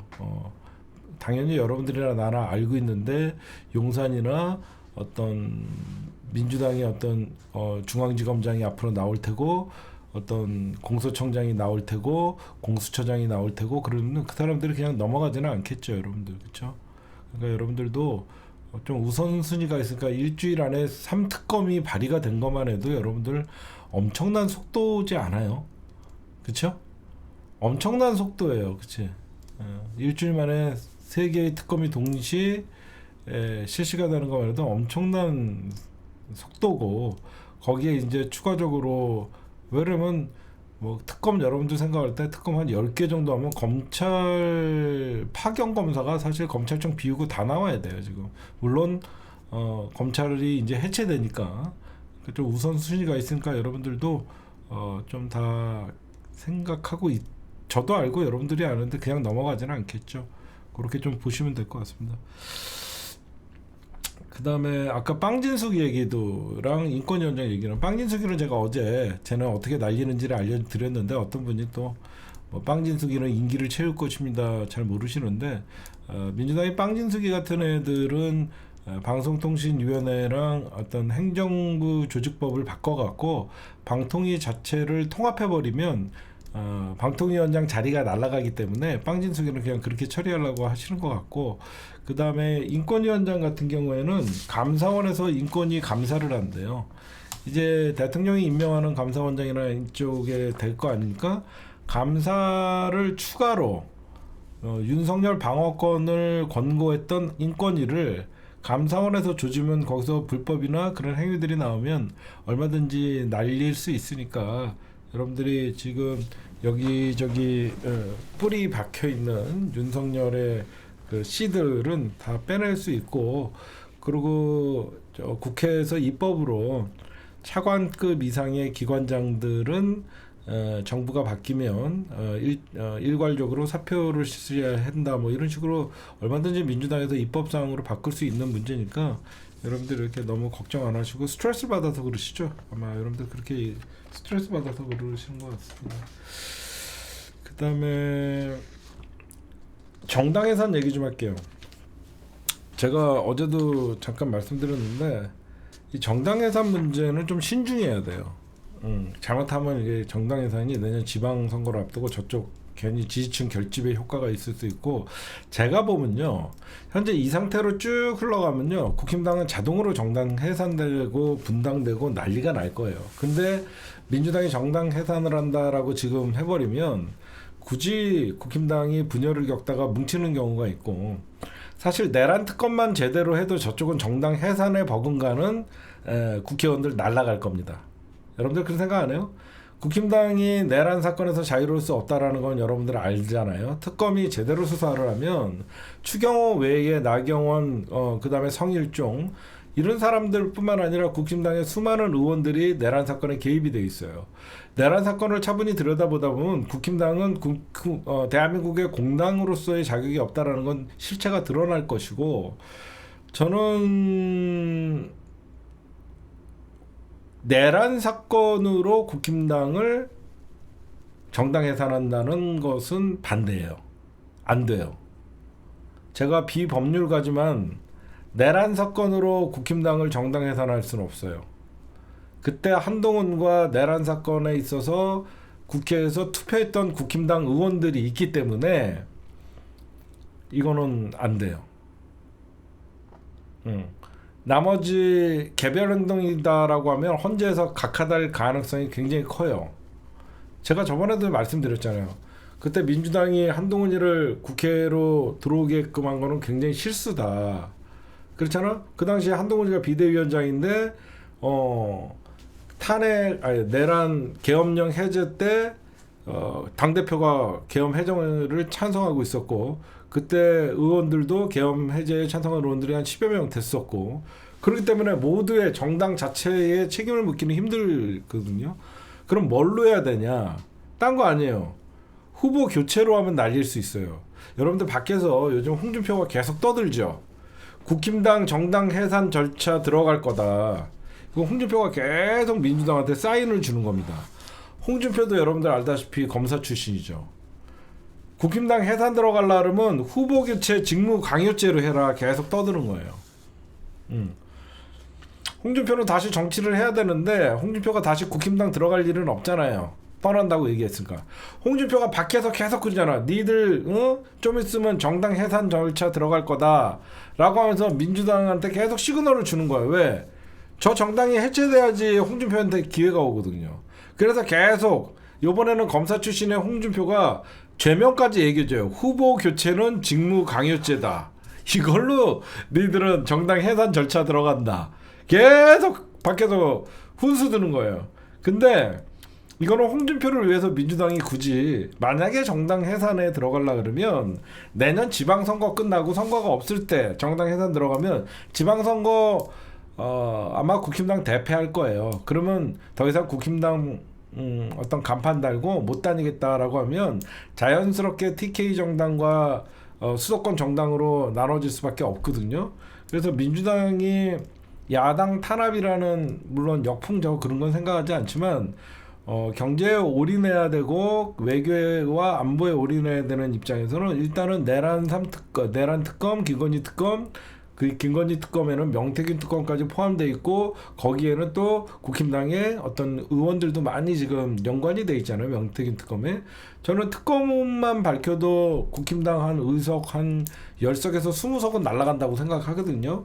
그래서 우리가 먼저 이 특검에 집중을 하고 최혜병 특검도 국힘당 의원들 성일종의 이런 애들은 저는 그래서 굳이 우리가 정당 해산을 먼저 들어간다라고 그 정치 보복이나 이런 프레임보다는 국정 경제 활성화에 우선을, 그래서 오늘 친명 좌장이라는 정성호 의원이 내란 어떤 정당 해산은 사실상이당 힘들 거다 이런 얘기를 했다가 또 정성호 수박이다 욕을 먹고 있는데, 집권 여당이기 때문에 여러분들 과거에 야당일 때는 강력한 어떤 어필을 하거나 야당으로서 집권 여당 윤석열 정부를 견제하고 얘기를 할 수 있지만 지금은 모든 게 굉장히 책임을 져야 되는 집권 여당이기 때문에 조금 더 신중함이 있어도 여러분들이 너무 그걸 답답해하지 않으셨으면 좋겠어요. 저쪽은 가만둬도 해산 수준에 망하는 꼴이 될 수밖에 없어요. 그 이유는 조금 있다가 제가 어제 여러분들 송원석이가 지금 강력하다라고 얘기를 했는데 아니나 다를까 친윤계의 송원석 그 다음에 친한계의 김성원 대리전 양상으로, 저거는 국힘당이 원내대표를 선거를 하는 게 아니라 그냥 윤석열 빼고 한동훈 빼고 대리전들 나와갖고 하는 저 꼬라지는 저 앞날이 없어요. 근데 그거는 조금 이따 민주당 얘기부터 할게요. 먼저 민주당 원내대표 선거가 의외로 굉장히 과열됐습니다. 저는 가장 희한했던 게 원내대표 선거를 하는데 외부에서 인사검증 들어오는 건 처음 봤어요. 그쵸? 그만큼 여러분들 물고 뜯는 새끼들이 많은 거예요. 국힘당 원내대표나 민주당 원내대표 선거할 때 언제 외부에서 김병기가 어떻고 서영교가 어떻고 언제부터 인사검증했습니까? 이 밑도라이 같은 새끼들아. 내가 정치판에 20-30년 동안 분석을 해도 원내대표는 누가 우세하다 세력이나 개파나 그런 거 따지면서 분석을 했던 새끼들이 언제부터 김병기가 자녀가 어땠고 무슨 대통령 후보 나왔냐? 어? 토라이 같은 새끼들 같아. 미친 거 같아. 어? 언제부터 원내대표 인사검증했어? 어? 이미 국회의원 되면서 인사검증 된 사람들 아니야. 그래갖고 어떤 사람이 되는지 지켜보는 게 여태까지 언론의 형태 아니었어? 나 웃기다 살다 원내대표 인사검 도라이들도 아니고 저게 언론이라고 그것도 MBC가 지랄을 해요. 참나 이런 것들 보면서 웃겼다 그런 말씀드리고, 일단 그러면 원내대표 선거가 내일 3시까지 투표를 하죠 여러분들. 이번 처음으로 이제 권리당원의 그 20%의 그 어떤 영향력이 생긴 겁니다. 이거는 그 권리당원 투표 20%를 이제 반영을 하는 건데, 이제 여기서 승부처예요. 이게 30석에서 많게는 40석까지, 뭐 34석에서 40석까지 이게 벌어질 수 있기 때문에 현재 그 원내에서 그 이재명 이재명 대통령께서는 당연히 절대 이런 거는 당무 개입할 수 있기 때문에 신경도 안 쓰죠. 누가 되든 친명이니까. 내일 3시까지 아직 투표 안 하신 분들은 권리당원 투표를 할 수 있습니다. 결국 제가 보면 권리당원 투표에서 판가름이 날 것 같아요. 권리당원 투표에서 판가름이 날 것 같은데 모르겠습니다.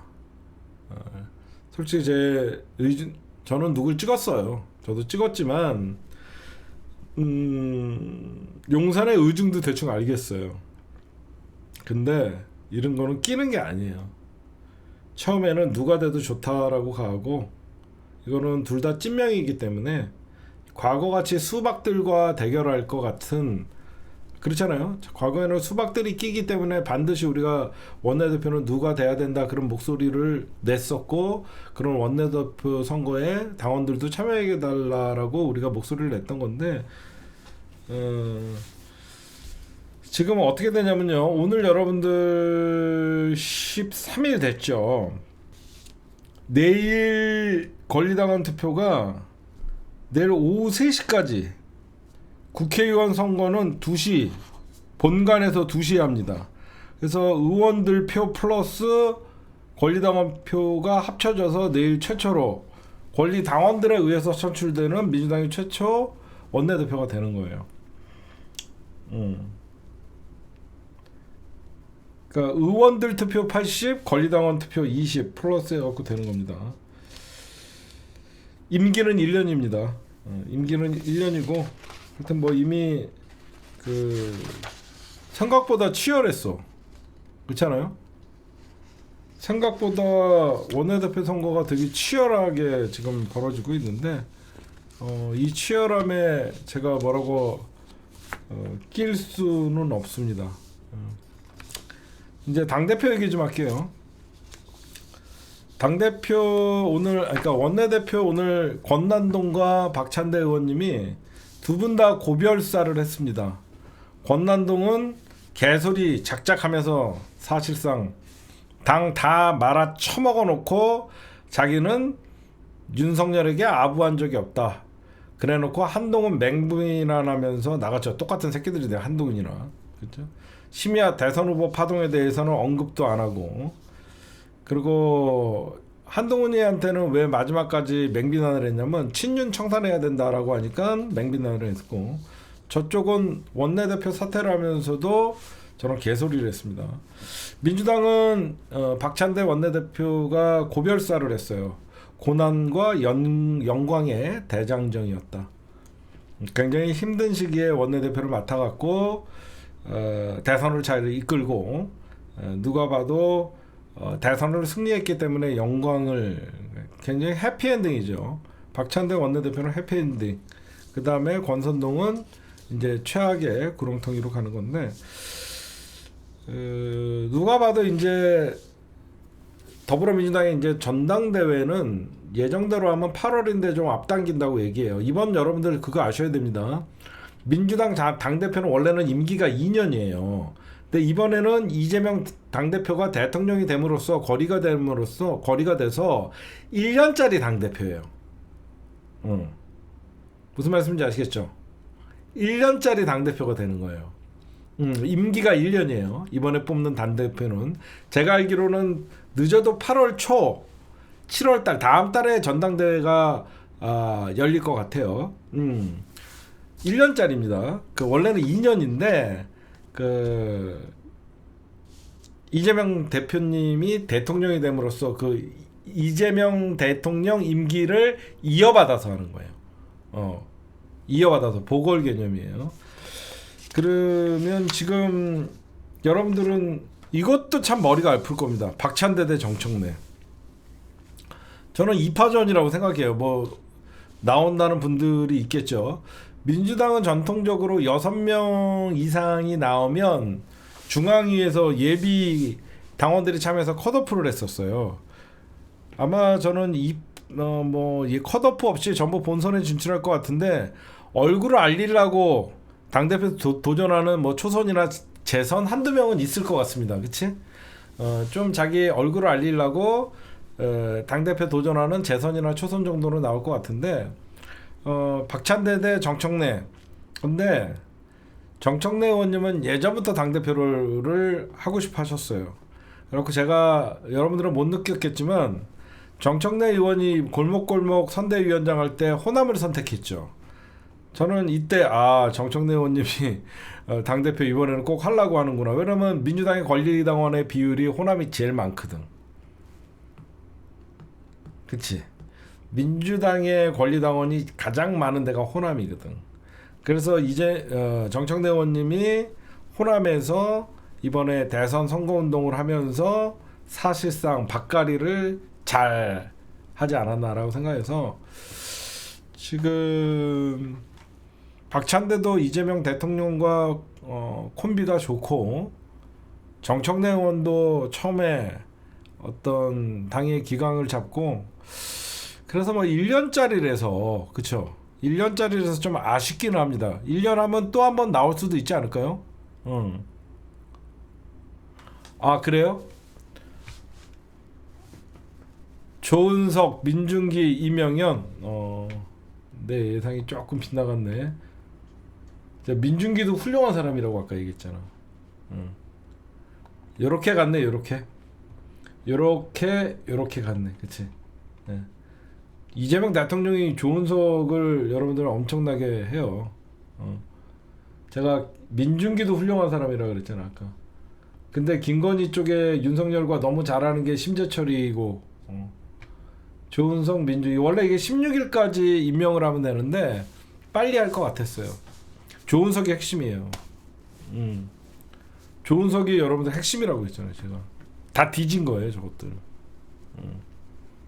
제가 원래는 16일 하는데 빠르게 한다는 거예요. 그만큼 이재명 대통령이 빨리 임명해야지 다시 국회를 보내지. 그 다음에 속보 이제 그만 전해주시고요. 저는 이번 당대표 선거도 개입하지 않겠습니다.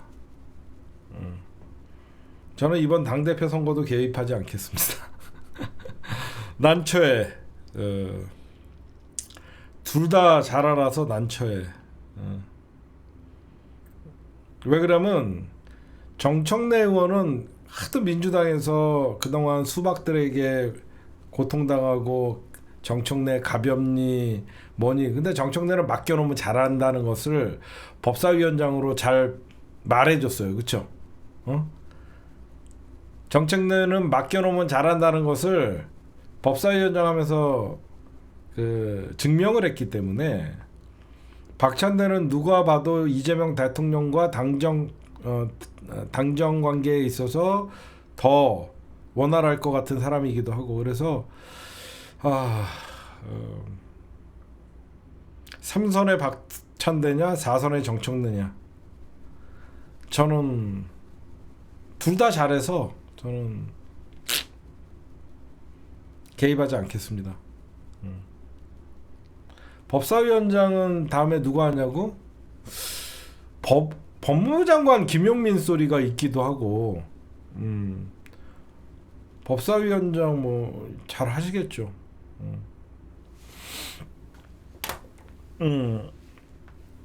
원래 정청래가 맞아요. 이재명 당대표님이 이재명 대통령님이 그 당시에 당대표 안 나왔으면 본인이 당대표 도전하려고 그랬는데 깨끗이 뒤로 물러나시고 그랬는데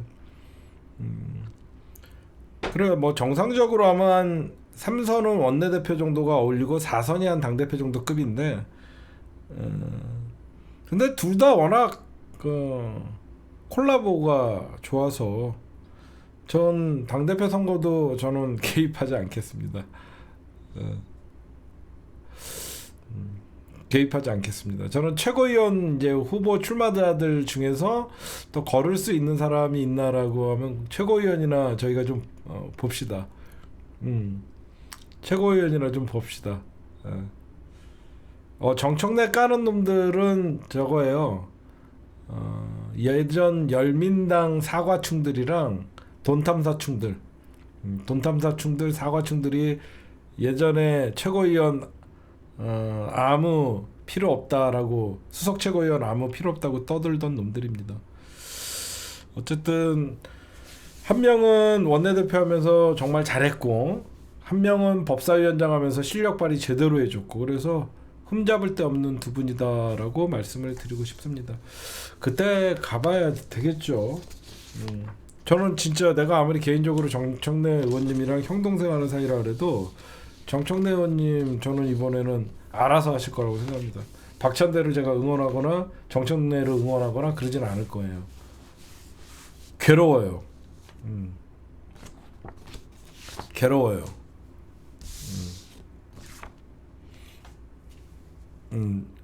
수석 최고위원 그런 거 필요 없다라고 한 인간들 진짜 저런 것들이 무슨 제가 정치 분석하냐 그러면서 얼마나 여러분들 개쪽을 줬습니까? 그렇죠? 여러분들은 느꼈죠? 수석 최고위원이 왜 중요한지 뼈저리게 느꼈잖아요.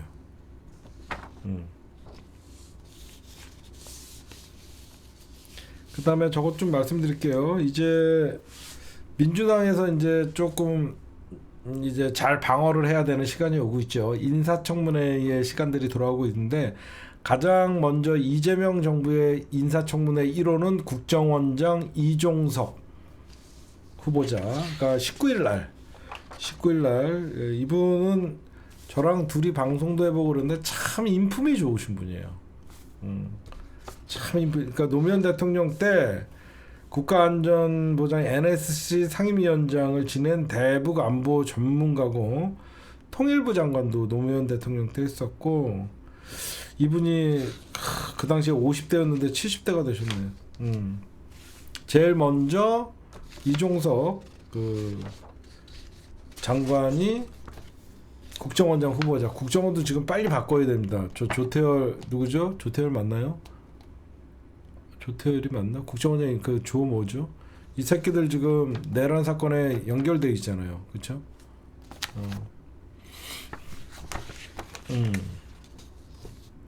조태용 이 새끼들 잡아야 돼 이거 지금 빨리 아니 사표 문제가 아니라 윤석열 라인이 국정원에 아직 남아 있잖아. 아니 윤석열 라인이 남아 있잖아. 윤석열 라인이 지금 남아 있잖아. 국정원 안에 그거를 다 해야지. 왜 그러면 이종석은 노무현 대통령 때부터 이제 국정원 라인이나 계보들을 잘 아니까 섞어낼 수 있죠. 그 다음에 이재명 대통령 당대표 시절에 그 말도 많고 탈도 많았던 비대위원장 수박들이 비대위로 가자 그랬고 잠시 비대위원장 맡았던 김은경 기억나세요 혹시? 김은경 기억나시는 분 있죠? 김은경 비대위원장 그 당시에 그분이 금감원장 후보로 올라와 있어요. 금감원장. 금감원장 후보로 외대 교수님 금감원장 후보로 지금 얘기가 나오고 있고 그 다음에 제가 재밌는 얘기 하나 해줄게요. 지금 며칠 전에 김민석 국무총리 후보 내정자 기자간담회에서 미 문화원 얘기했다가 개쪽당한 애 있잖아. 저는 하버드 그 미국 변호사도 자격증도 있다라고 개쪽당했잖아. 여러분들 쟤네들이 얼마나 멍청하냐면요. 이 미문화원 사건 자체를 이해를 못하는 거야. 그게 무슨 말이냐면 미문화원 점거 사건으로 김민석을 공격을 하면요. 제일 곤란해지는 사람이 누구예요? 응? 쟤네들이 역사도 모르고 아무것도 모르는 거야, 저것들. 김민석을 미문화원 사건으로 계속 공격하면 제일 곤란해지는 사람이 누구예요? 미국이에요, 미국. 특검 발표됐네요 하면서 왜 울어? 특검 발표되면 기분 좋아야지. 특검 발표되는데 왜 유유유유 저러고 앉아있어? 왜 특검이 발표되면 안 돼? 저런 사람들은 뭐야? 아니, 특검 발표되면 와 이래야지. 특검 발표됐는데 이건 뭐야? 응? 너무 좋아서 감동. 이게 왜 미문화원 문제로 김민석 총리를 자꾸 공격하면 바보들이냐면요. 미문화원은 나쁜 짓을 하려고 들어간 게 아니라 반미가 아니라 그 당시에 5.18의 진상규명을 요구하는 거였어요. 누가 봐도 여러분들 그 당시에는 전시작전권이 미국에게, 평시작전권도 미국에게 있고 전시작전권도 미국에 있는데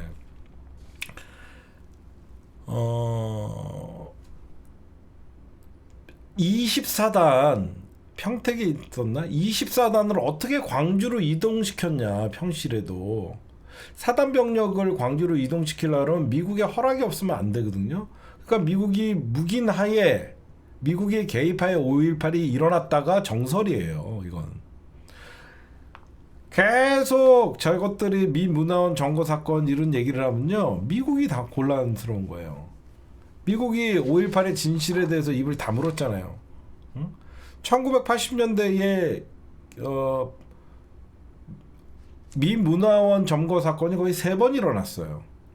각 대학에서, 지방에서 미문화원이 있는 데를 들어가고, 그때마다 우리 대학생들이 요구했던 게 뭐냐면 미국의 5.18 진상규명을 해달라, 책임지고, 그런 얘기였어요. 이거예요, 여러분. 사진이 공개 사과라는 거였어요. 이거예요. 광주 학살 책임지고 미국은 공개 사죄하라. 이거 계속 얘기하면 미국이 제일 곤란한 거지. 그렇잖아요. 광주 학살 책임지고 미국은 공개 사죄하라. 이거를 반미로 몰아? 아니지. 미국이 오히려 곤란해지는 거지. 그 당시에는 학생들이 미국만 비판한 게 아니에요. 미국과 전두환 정권 아니라 야당인 그 당시 신민당에 대해서도 메시지를 전하고, 이분들은 가장 효과적으로 메시지를 전하러 미국 관청을 이용해야 한다고 생각을 했던 것이고, 학생들이 자신들의 의지를 여러 세력에게 전하고자 한다는 점을 유인물에서도 확인돼요. 그 유인물을 좀 얘기해 줄게요. 유인물에 뭐라고 써 있었냐면, 광주 사태의 진상과 그 책임자는 명백히 국민 앞에 공개되어야 한다. 광주 사태와 주모자와 관련자들은 책임을 져라. 광주 사태에 대한 책임을 지고 미국은 한국민 앞에 정중히 사죄하라. 신민당은 국정조사권을 발동하고 광주 사태 진상규명회를 즉각 구성하라.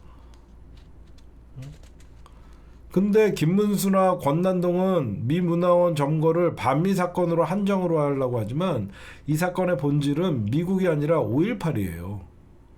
알겠죠? 학생들이 미문화원에 들어간 이유는 진상규명 때문에 들어간 거예요. 근데 멍청한 거예요.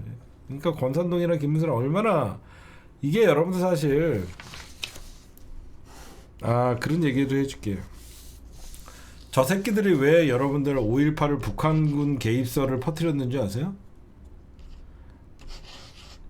우리가 5.18 북한군 개입설만 얘기를 많이 들었죠. 사실 처음에 우리 민주 진영에서 가장 먼저 얘기한 게 미군 개입설이었어요. 5.18 미국 개입설이에요. 이 5.18 미국 개입설을 잠재우기 위해서 5.18 북한군 개입설을 만들어낸 거예요. 그 당시에. 원래는 5.18 미군 개입설이었어요. 그거를 반대로 저것들이 5.18 북한군 개입설로 둔갑시켜갖고 그렇게 하는 겁니다.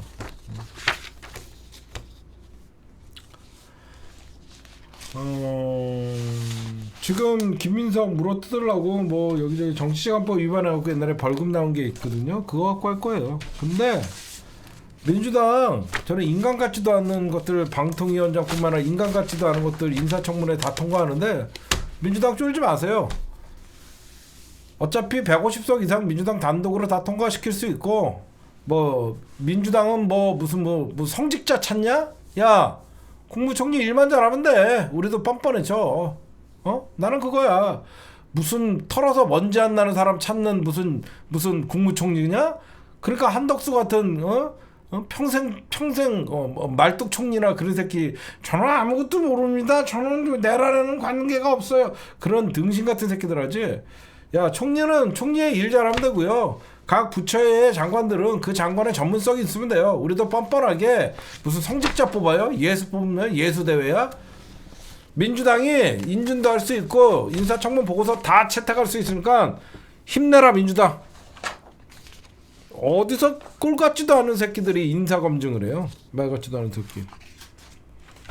니들 MBC고 지랄이고 허니문 끝났다고 연병들 하고 조중동 한경호 할 것 없이 다 니들 똑같은 새끼들이야. 응? 내가 니들한테 또 당할 것 같냐? 뭐 한경호 조중동 뭐 진보가 이제는 더 우리가 더 맑고 투명한 사람을 기용해야지 적폐청산을 하다 연병들하고 앉아있네. 그러면 무능한 사람을 찾게 되는 거야. 유능하고 일 잘하고 그런 사람들 찾으면 돼요. 국힘당 얘기 좀 할게요. 국힘당 어제도 제가 말씀드렸듯이 이 정당은요 그냥 친윤이 계속 잡아요. 왜 그러냐면 이제 원내대표 선거를 16일 날 하게 되면요 누가 봐도 송언석은 TK 지역의 친윤 세력이에요. 가장 개파색이 얇고 그나마 친윤의 어떤 김건희 덜 묻은 애를 찾은 게 송원석인데 수도권 출신의 김성원, TK 출신의 송원석은요 누가 봐도 윤석열과 한동훈의 리턴 매치예요. 이거는 송원석이가 이제 당권 잡는 순간 이거 어떻게 되냐면요 그냥 전당대회 해갖고 자기네들이 유리하게끔 한동훈만큼 한동훈은 절대 당권 안 주려고 다시 도로 친윤당 되는 거예요. 그럼 우리는 땡큐입니다. 그래갖고 저쪽에서는 김문수가 나올지 어떻게 나올지는 여러분들은 모르겠죠. 이 정당은 그냥 없어지지 않으면요 그냥 수도권 의원들이 한동훈 손잡고 분당하든가 그냥 친윤 니네들이 말아먹든지 알아서 하라 이렇게 하지 않으면 여기는 정답이 없는 정당이에요. 그래서 자꾸 홍준표가 친윤 세력들이 전부 배지 달고 있으니까 답이 없으니까 정당 해산해라 밖에서 초치는 거예요. 제가 어제 얘기했잖아요. 저 인간들 가장 덜 친윤 같은 새끼 송원석이 아마 이번에 몰표 줄 거다. 배지의 힘이 세거든요. 내년 지방선거를 잡고 있기 때문에 절대 TK, PK의 시의원, 구의원, 도의원 이런 거 안 내주려고 친윤 세력들이 절대 안 내줍니다.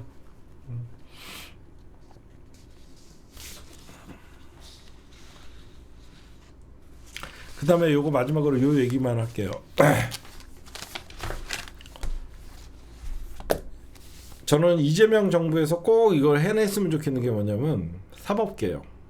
검찰개혁은 사실상 이제 여러 번 실패하다 보니까 우리가 검찰개혁은 어느 정도 이제 로드맵도 나왔고 저쪽도 검찰이 여태까지 한 짓거리가 있으니까 없는데 검찰개혁은 어느 정도 우리가 이제 전문가가 됐어요. 사법개혁이 상당히 힘든 거예요. 왜 사법개혁이 힘들었냐면 사법부의 적폐의 민낯을 드러내지 않아도 자기네들의 기득권을 유지할 수 있었는데 검찰이 버티니까 그렇죠? 검찰이 무너질 줄 몰랐던 거예요. 그래서 이번에 조이대가 나섰던 겁니다. 검찰이 무너질지 몰랐기 때문에 늘 검찰개혁이 우선순위였고 그 다음에 사법개혁이었어요. 검찰이 무너졌습니다. 그럼 사법부 개혁을 어떻게 할 것인가? 이 사법부 개혁이 진짜 중요한 거예요. 대한민국 검찰이 저렇게 썩어갔던 이유 중에 가장 큰 거는 무슨 말이냐면 잘못된 기소, 잘못된 수사 이런 것들을 전부 검찰의 공소장만 보고 사법부가 제대로 바로만 잡았어도 검찰이 저렇게 망가지지 않았어요. 똑같은 사법부 새끼들이 정치 판사, 정치 법관들이 존재했기 때문에 검찰과 함께 대한민국 이 사법체제가 망가진 거예요. 그렇죠? 여러분들 안 그래요? 검찰만 잘못이 있어요? 저는 그렇게 생각하지 않아요. 검찰의 잘못 진작에 사법부가 잡아줬으면 이런 일 안 발생합니다. 전 반드시 민주당이 대법관 증원, 법관 평의회 신설, 재판 소원으로 4심제, 기존 사법체계의 대격변을 예고하고 있지만 이것도 민주당이 치밀하게 잘 준비해서 잘 했으면 좋겠어요. 진짜로 잘 준비해갖고 사법부 개혁이야말로 이 잘못된 검찰이 억울한 기소를 하고 억울한 숙사를 해도 사법부가 제대로 검찰의 수사는 잘못됐다라고 엄중하게 판결을 해줬으면 이런 일은 안 발생하잖아요. 똑같은 새끼들이잖아요. 네, 오늘 제가 준비한 심층 분석은 여기까지만 할게요. 녹화는 여기까지.